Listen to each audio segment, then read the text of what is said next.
Assalamualaikum warahmatullahi wabarakatuh. Kali ini kita mau bahas nih, gimana caranya ngerakit PC budget ya. Sebesar 1,5 juta kita rakit sendiri dari nol sampai akhir. Nah, pertama kita harus tahu dulu ya alokasi part-partnya untuk 1,5 juta itu apa aja sih, kayak prosesor, motherboard, VGA card dan sebagainya ya. Oke, kita langsung aja ke layar. Apa aja nih?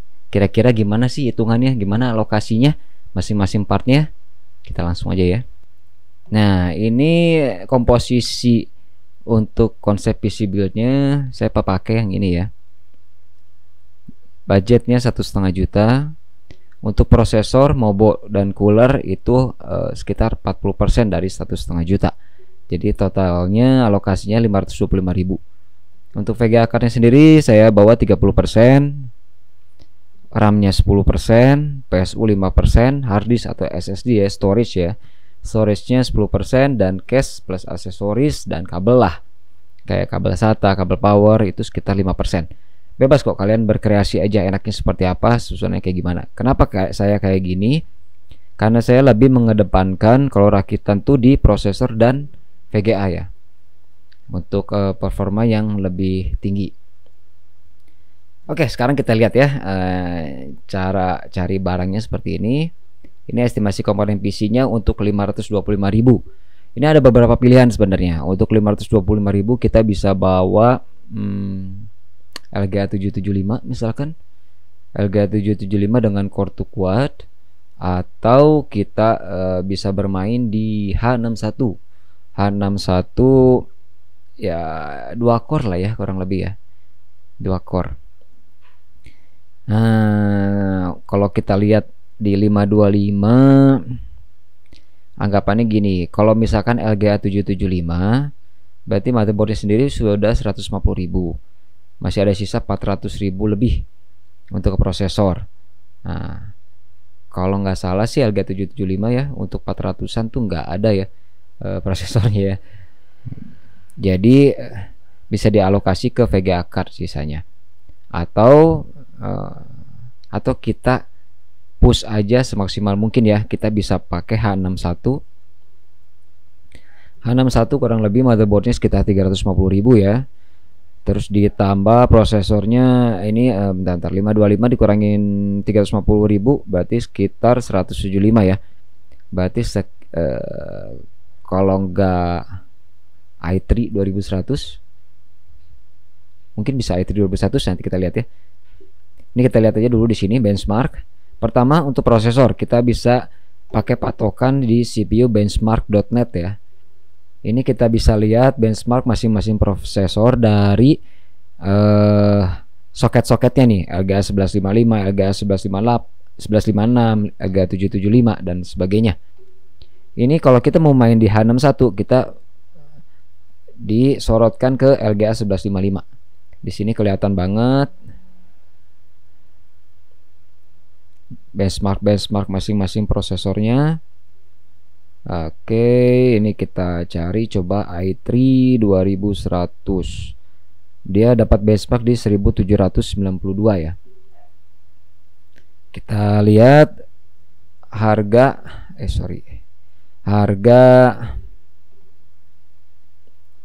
i3 2100 nya sendiri ya. Harganya berapa? Di sort di harga yang terbaru.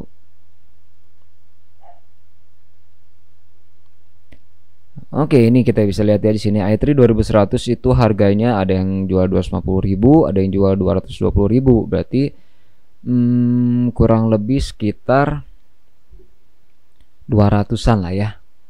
200-an. Ya, ini ada i3 2100 plus fan. Cuma dia nggak power merchant. Kalau saya boleh sarankan, saya sendiri ya, saya pribadi saya akan beli dari yang power merchant atau di official store. Karena pertama kita dapat cashbacknya, keduanya bisa free ongkir, yang ketiganya lagi ya lebih bisa dipercaya lah ya, karena mereka menunjukkan keseriusannya dalam menjual barang-barangnya ya. Makanya mereka menguruskan sampai harus daftar ke Power Merchant ya. Oke, oke. Ya, dari harga-harga ini kita bisa menyimpulkan bahwa harga yang termurah adalah 200.000 ya. Kita langsung tulis aja dulu di sini. i3 2100 plus Intel stock cooler. Nanti terakhir kita bahas ya kenapa kita pilih part-part ini ya. Estimasi harga pasarnya mobonya 350.000 plus prosesornya 200.000, 20.000 plus coolernya sekitar 25.000 lah ya. Nah 575 berarti kita ada lebih 50.000, kelebihan 50.000 ya.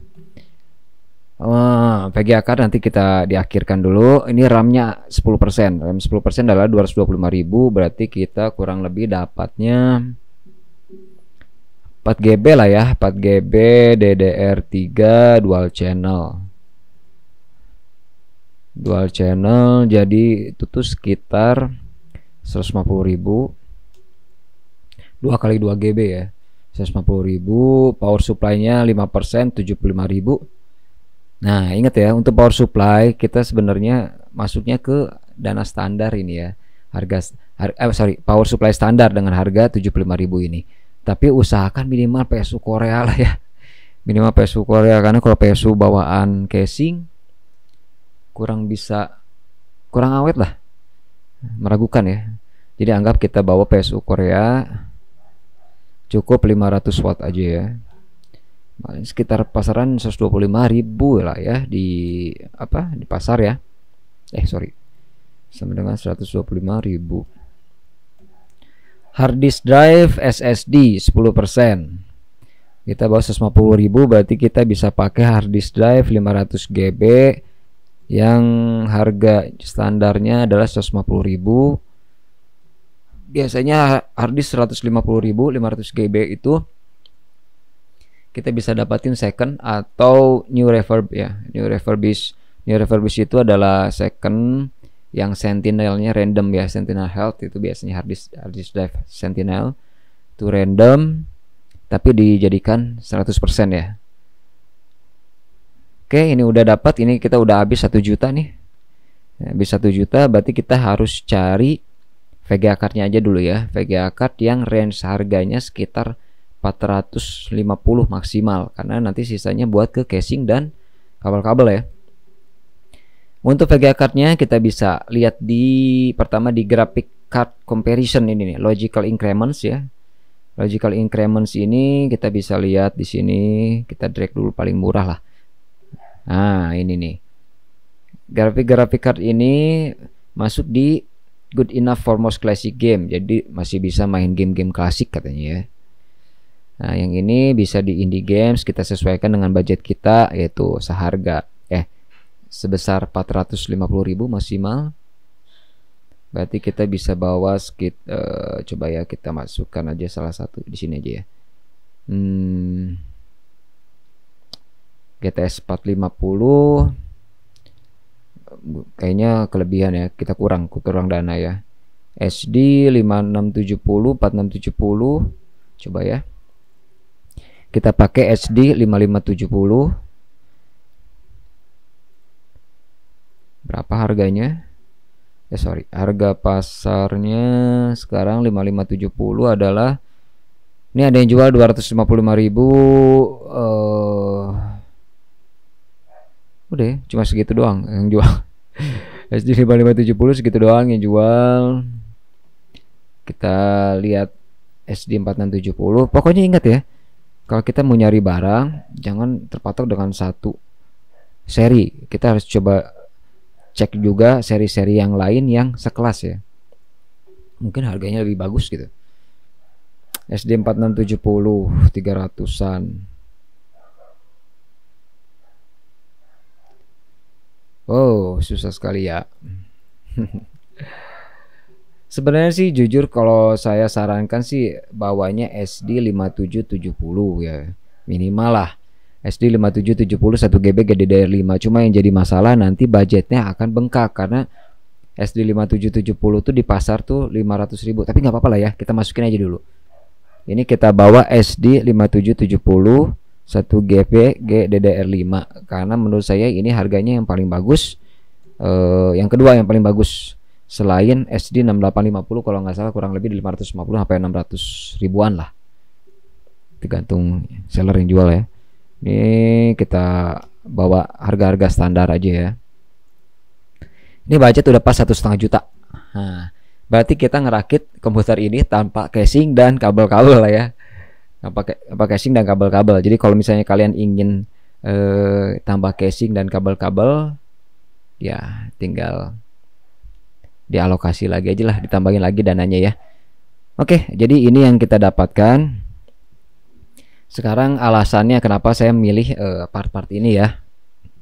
Pertama nih, saya pilih di budget 525.000, Mobo, prosesor dan coolernya saya pilih i3 2100. Kelebihan si i3 2100 sendiri bisa kita lihat di sini ya. Q8400.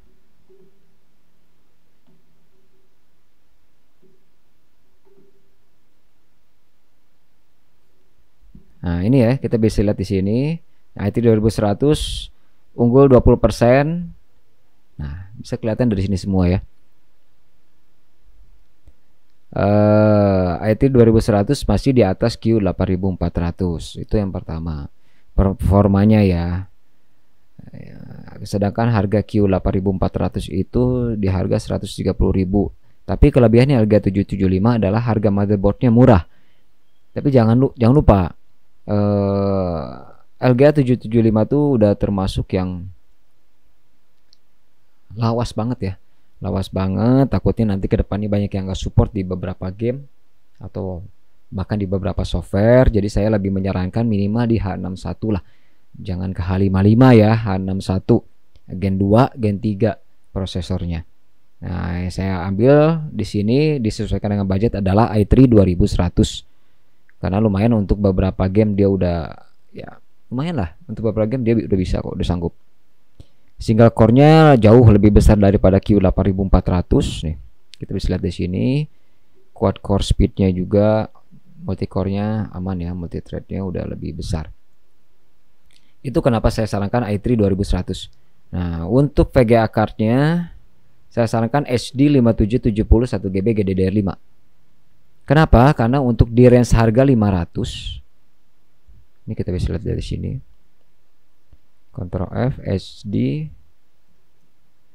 5770. Nah, ini kelas-kelas di SD 5770 ya. Yang kurang lebih setara lah. Kalaupun ada beberapa yang lebih tinggi atau beberapa lebih rendah, nggak akan jauh ya performanya.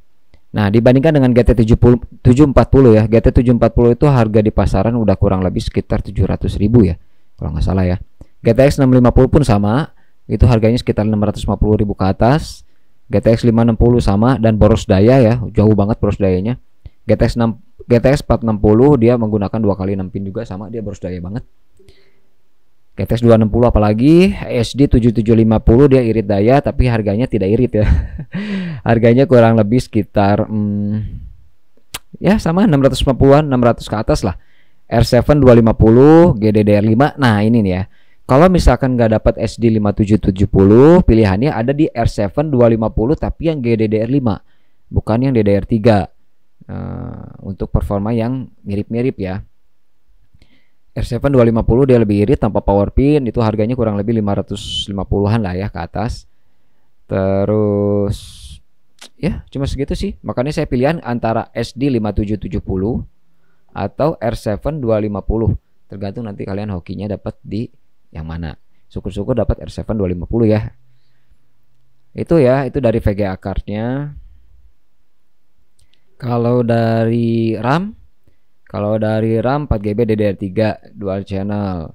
Kenapa sih nggak 4GB DDR3 aja single channel? Nanti kan bisa upgrade. Boleh, nggak masalah. Cuma kan ini yang saya rakitkan di sini tuh kalau kita emang udah nggak punya dana untuk upgrade-nya ya. Kalau untuk upgrade sih banyak banget nantilah.